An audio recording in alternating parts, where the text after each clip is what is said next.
Bienvenue à toutes et à tous, je suis Isabelle Bautian, romancière et scénariste de bande dessinée, et dans ce podcast, je vous donne des déconseils d'écriture.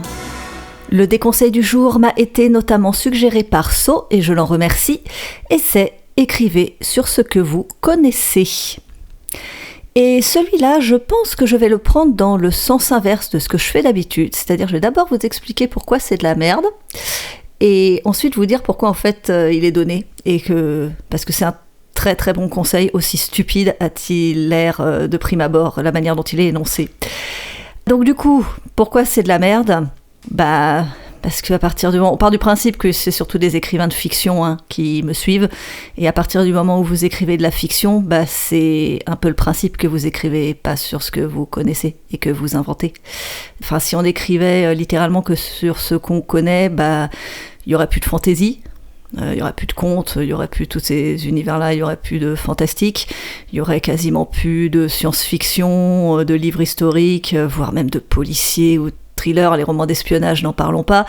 En gros, il ne resterait plus que de l'autofiction. Le principe de l'écriture de fiction, c'est de faire preuve d'imagination, de faire preuve d'empathie, de faire des recherches, évidemment, sur les choses que vous ne maîtrisez pas et dont vous avez besoin pour votre ouvrage, et d'inventer. C'est tout le principe, c'est une œuvre d'imagination, c'est pas une autobiographie.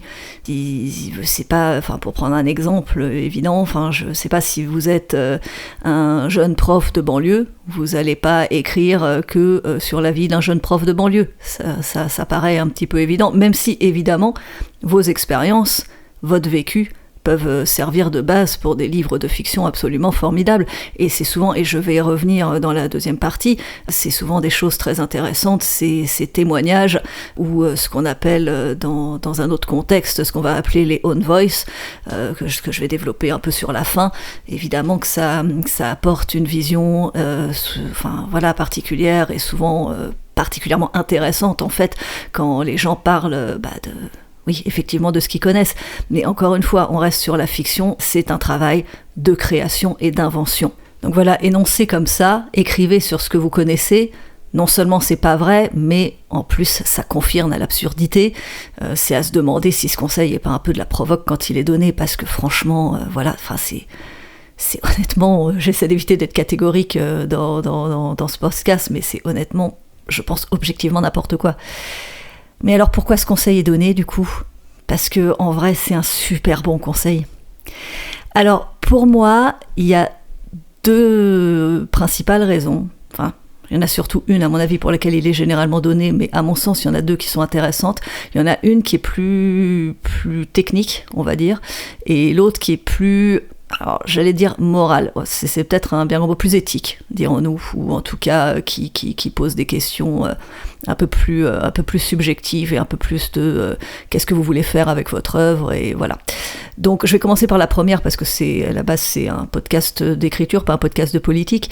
En fait, on a souvent tendance à vouloir rajouter dans nos textes des choses qui nous paraissent un peu exotiques, histoire de mettre un peu de paillettes, et c'est souvent le meilleur moyen de se planter, de faire n'importe quoi. Je pense que un exemple vaut mieux qu'un long discours, et pour le coup j'ai un très bon exemple. Un jour, un collègue, qui était lui surtout scénariste, m'a invité avec une autre personne, un autre gars qui était lui romancier et traducteur. Il nous a invités à faire partie d'un jury d'examen. Alors je me souviens plus exactement ce que faisait cette école, mais là en l'occurrence l'exercice qu'il avait donné à ses étudiants, parce qu'il enseignait notamment la scénarisation, cet exercice c'était de présenter en gros on va dire un dossier de production. Ils inventaient un projet, donc une histoire et essentiellement une histoire, c'était quand même plus noté sur les aspects scénaristiques. Enfin, c'était noté sur deux choses. C'était noté sur la qualité de l'histoire, du scénario, sa faisabilité, sa cohérence, tous ces aspects narratifs, et le fait d'avoir l'air professionnel quand on le vend. Donc voilà, ni moi, ni mes deux collègues, le prof en l'occurrence avait été producteur, ou l'était encore d'ailleurs, mais nous deux, donc qu'il était venu chercher, n'étions que auteurs, donc on jugeait quand même surtout les aspects scénaristiques et voilà l'aspect professionnel, dirons-nous, de la manière de nous présenter ces jolis projets. Et donc le prof avait dit à ses élèves, par pitié, à moins que ce soit absolument nécessaire à votre histoire, et statistiquement ça ne le sera pas, ne faites pas dérouler votre histoire aux États-Unis.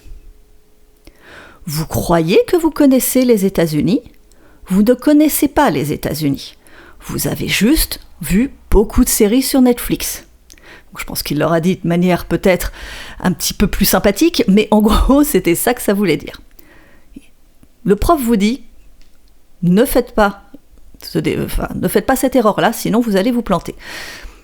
Je vous le donne en mille, le jour de l'examen, alors je me souviens plus, ça commence à faire quelques années, mais mettons qu'il y ait eu 10 personnes 10 groupes de personnes qui nous ont présenté leur projet, je sais qu'il y en avait au moins 4, voire plus, qui avaient fait se dérouler leur histoire aux États-Unis.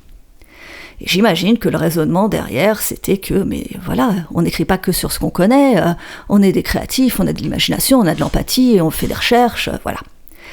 Ok, bon, c'était pas interdit, même s'il l'a dit de manière un peu l'impératif. Ils avaient le droit, c'était juste un très bon conseil. Et donc, plusieurs personnes nous présentent leur histoire. Sur l'ensemble des histoires qui se passaient aux États-Unis, environ 100% n'avaient absolument pas besoin de se passer aux États-Unis, mais en soi, c'était pas un problème. Je me souviens plus les détails de l'ensemble, mais je me souviens très très bien d'une. C'était un thriller scientifique. Donc déjà, en plus, c'était assez intéressant parce qu'un thriller scientifique, ça veut dire que déjà, vous allez devoir faire pas mal de recherches sur la science, pour pas faire n'importe quoi. Parce que certes, vous avez le droit de vulgariser, vous avez le droit de vous amuser un peu avec la réalité, mais il faut pas non plus que ça devienne totalement incohérent. Et donc, dans ce contexte-là, l'histoire se passait aux États-Unis, dont je sais plus, je crois un État du Sud, en tout cas c'était un État assez rural, je sais même pas pourquoi je vous donne ce détail, ça n'a aucune importance. Et je me souviens plus exactement de l'histoire, mais en gros ça commençait par une espèce un crime, je crois que c'était un meurtre, et donc on découvrait ce meurtre, et là arrivait le FBI. Et de là se passaient des tas de choses. Super. Et donc ils nous font leur pitch, ils nous font l'article, ils nous expliquent leur histoire, ils nous parlent de leurs personnages, ils nous parlent, voilà, ils nous vendent bien leur machin. Et à la fin, mon collègue qui était avec moi leur dit alors ok, cool. Par contre, ce que vous avez décrit comme crime, c'est pas un crime fédéral. Donc il n'y a aucun monde où le FBI se pointe. Voilà, et donc toute leur histoire était foutue en l'air à la suite de ça. De cette petite erreur, ils n'avaient pas réfléchi au fait que le FBI s'occupait des crimes fédéraux et pas des petits crimes locaux comme ça. Voilà, donc projet totalement fichu, totalement invendable, juste pour ça. Pour une histoire qui n'avait absolument pas besoin de se passer aux États-Unis, qui pouvait se passer absolument n'importe où dans le monde, et notamment dans la ville dans laquelle se trouvait cette école, qui était une ville particulièrement télégénique, l'idée que c'était un projet cinématographique, ou pour la télé, en tout cas audiovisuel. Donc ils avaient tout sous la main, ça aurait pu parfaitement se passer dans la ville où ils étaient eux-mêmes, zéro besoin de s'embêter à faire des recherches pour des trucs qui n'ont aucune importance pour l'histoire. Non, ils avaient voulu faire ça aux États-Unis parce que j'imagine que c'était plus cool. Et voilà pourquoi on vous conseille d'écrire sur ce que vous connaissez. Voilà. Et donc, effectivement, j'y reviens, mais le conseil tel qu'il est dit, comme à peu près quasiment tous les conseils d'écriture, bien péremptoires, bien impératifs et tout, c'est idiot. Mais voilà la réalité derrière. C'est pas écrivez globalement sur ce que vous connaissez. Évidemment que si vous voulez écrire sur quelque chose qui se passe aux États-Unis, vous allez faire figurer votre histoire aux États-Unis. Ça c'est la base.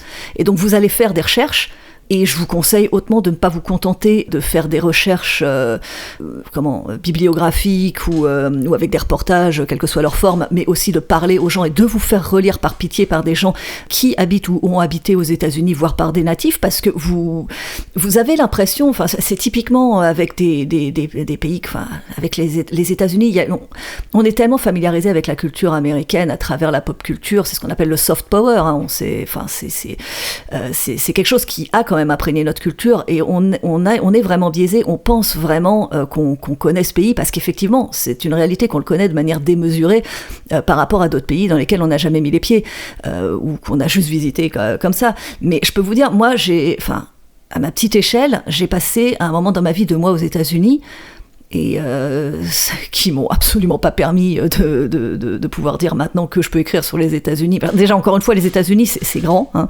Donc moi, j'étais vers Washington, donc à la limite, j'ai une petite expérience de ce qui se passe autour de Washington, mais ça s'arrête là.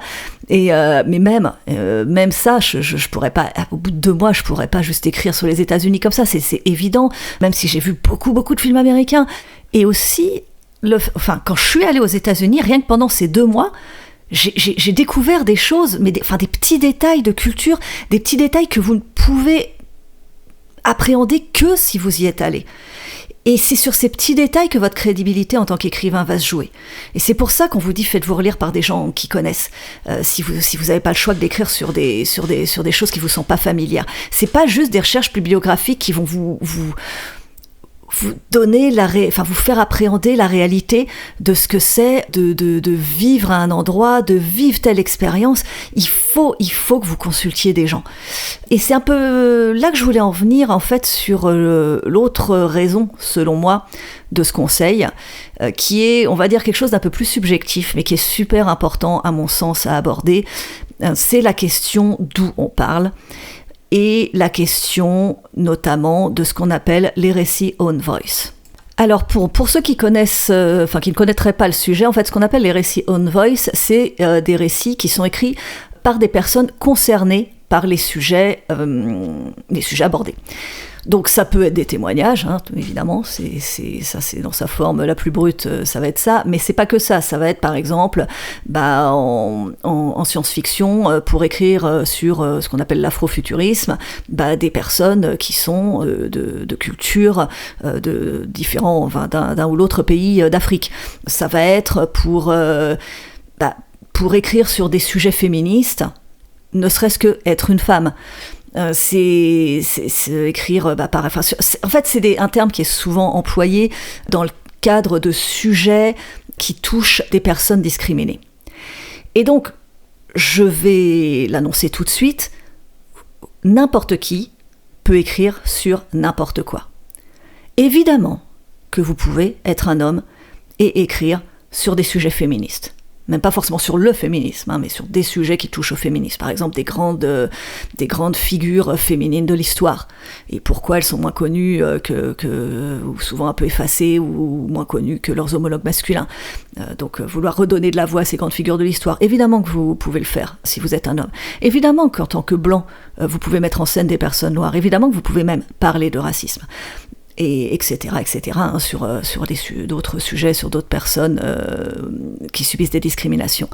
Mais, déjà, oui, vous êtes écrivain, vous avez beaucoup d'imagination, vous avez beaucoup d'empathie, et vous êtes peut-être même très, très, très, très, très intelligent.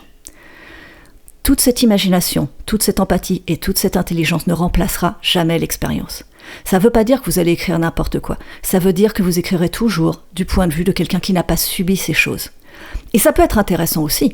Moi, en tant que femme, par exemple, je trouve ça intéressant qu'il y ait des hommes qui parlent du féminisme de leur point de vue d'homme et qui en parlent justement à d'autres hommes pour faire avancer les féministes. Parce que je sais que beaucoup d'hommes seront plus sensibles, tristement, aux arguments d'autres hommes. Donc ça, je sais qu'il y a débat là-dessus. Pour moi, c'est important que les personnes dominantes, comme on dit, s'approprient aussi ces sujets-là.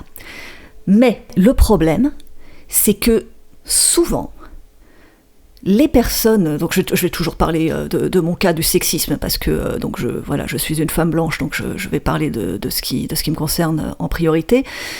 je ne peux pas m'empêcher de constater, et je ne suis pas la seule à le faire, que quand une femme parle d'un sujet féministe, ça va être intéressant, mais ça va surtout intéresser les gonzesses, figurez-vous.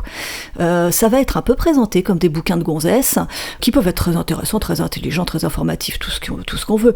Mais il y a une partie du public masculin qui ira pas forcément vers ces livres, ou qui aura un a priori, mais enfin je veux dire totalement inconscient, hein. Il n'y a pas de jugement de valeur sur ces personnes-là. C'est pas grave en soi, surtout, enfin on parle de fiction, c'est pas grave en soi de vouloir aller vers les sujets qui nous touchent, et les sujets qui nous touchent vont l'être souvent parce que on partage un certain vécu, une certaine culture avec l'auteur, il n'y a pas de souci avec ça.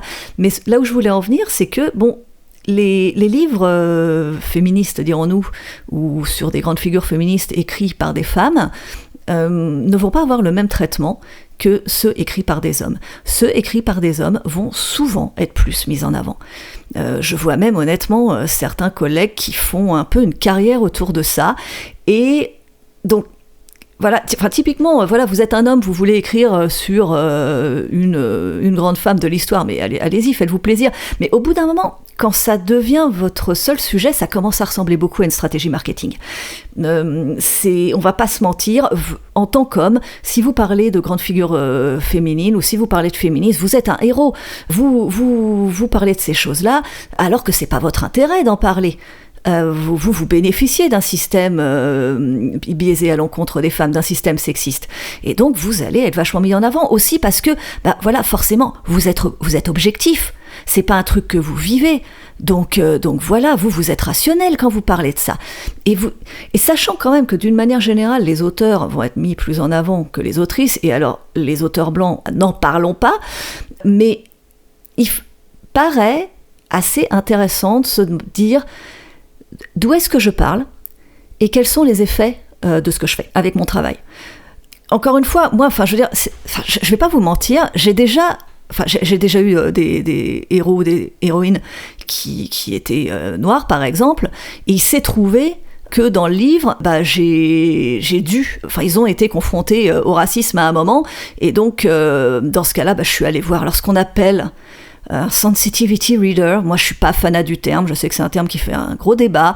Moi, je suis allée voir une consultante, tout simplement, qui à la fois était assez cultivée, assez militante sur ces questions-là, et qui avait subi elle-même le racisme, et donc je lui ai dit écoute meuf, est-ce que ça t'embête de me relire ces trucs-là pour voir si je suis pas super maladroite, ou j'ai pas dit des trucs qui pouvaient ou qui sont juste incohérents, ou qui pouvaient être juste un peu qui pouvaient avoir une interprétation raciste alors que moi je voulais tout le contraire. Et elle m'a relu ça tranquillement. Mais je vous avoue que ça me serait jamais venu à l'idée d'écrire un livre sur le racisme.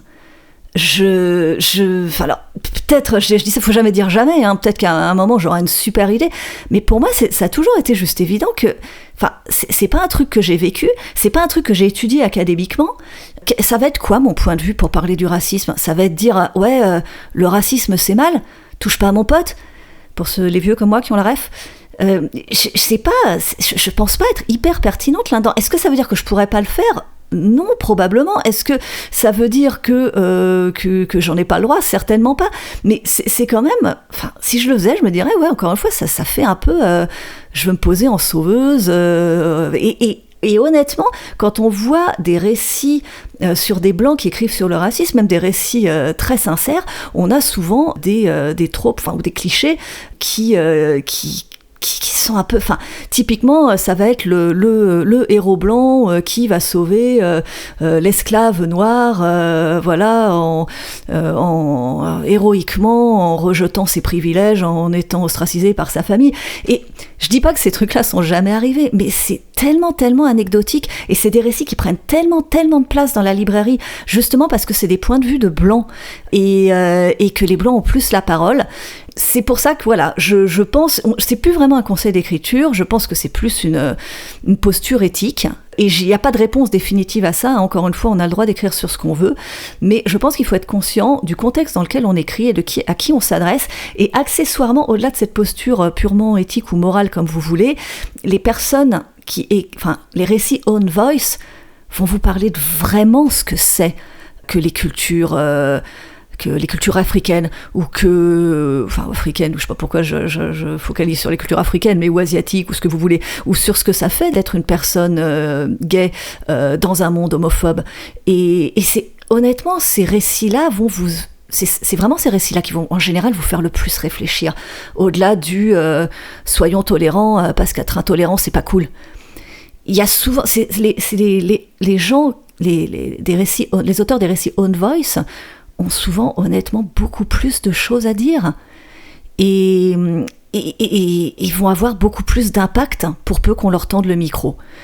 Donc voilà, c'était une question, voilà, encore une fois, peut-être un peu plus subjective, un peu plus morale, mais qui me paraît intéressante, qui me paraît bonne de se poser. Qu'est-ce que vous voulez raconter? Pourquoi vous voulez raconter? D'où est-ce que vous voulez le raconter? À qui vous vous adressez? Dans quel contexte vous écrivez? Dans quel contexte vous publiez? Nos œuvres ne sont pas totalement décontextualisées et c'est bon de se poser des questions d'une manière générale et particulièrement sur ce sujet-là.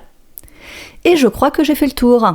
Donc en résumé, écrivez bien sur ce que vous voulez, faites des recherches, faites preuve d'empathie, faites des recherches faites des recherches auprès d'universitaires, des recherches théoriques, des recherches bibliographiques auprès d'experts, faites aussi des recherches ou faites-vous relire par des personnes concernées, et je parle pas seulement sur des questions de discrimination ou quoi, enfin je veux dire si vous écrivez sur des pompiers, par pitié faites-vous relire par des pompiers quoi. Si vous allez écrire des bêtises sans ça.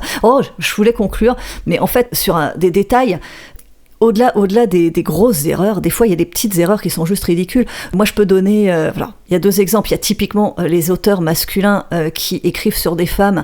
J'avais vu l'exemple d'un auteur, mais d'un très bon auteur en plus, qui avait mis en scène son héroïne qui arrivait face à un miroir et qui passait 5 minutes à regarder ses nichons dont elle était si fière et tout ça, mais que maintenant qu'elle avait un coup de vieux, ses nichons ils avaient l'air un peu tristes et tout. Honnêtement, c'est ridicule. Et ce gars-là, et c'était un super auteur qui avait fait ça. Vous voulez pas être ridicule quand vous êtes auteur. Et faites-vous relire par des gens, par pitié. Les nanas, la plupart des nanas, l'écrasante majorité des nanas ne passent pas 5 minutes à contempler leurs nichons le matin, même quand elles ont un coup de blues et même quand elles ont des très beaux nichons. Moi, dans mon cas, où j'ai fait appel à une consultante la fois où j'ai eu une héroïne noire, au final, j'avais pas tellement fait de conneries qui pouvaient avoir l'air racistes, donc de ce coup-là, pas de problème. Par contre, elle m'a signalé un truc tout bête, c'est que mon héroïne, à un moment, donc il y a toute une histoire autour des cheveux de mon héroïne, mais à un moment, il pleut, et en fait, elle aurait dû friser, ses cheveux auraient dû réagir à la pluie. Et le fait que j'ai pas juste pensé à le mentionner dans ce contexte-là, ça faisait trop la blanche qui écrivait sur des noirs et qui savait pas ce que c'était. Donc, rien que pour des petits trucs comme ça, honnêtement, faites-vous relire. Faites-vous relire. C'est dommage de sortir votre lecteur de votre histoire sur des trucs aussi bêtes et aussi peu importants. Et accessoirement, c'est jamais agréable de passer pour une andouille. Donc voilà, encore une fois, voilà, écrivez sur ce que vous voulez, faites preuve d'empathie, faites preuve d'intelligence, faites des recherches, allez voir des consultants, mais posez-vous la question d'où vous écrivez, et d'un point de vue plus technique, n'allez pas vous rajouter des recherches compliquées pour des détails qui n'ont aucune importance sur votre histoire, juste pour donner un côté un peu exotique à votre histoire.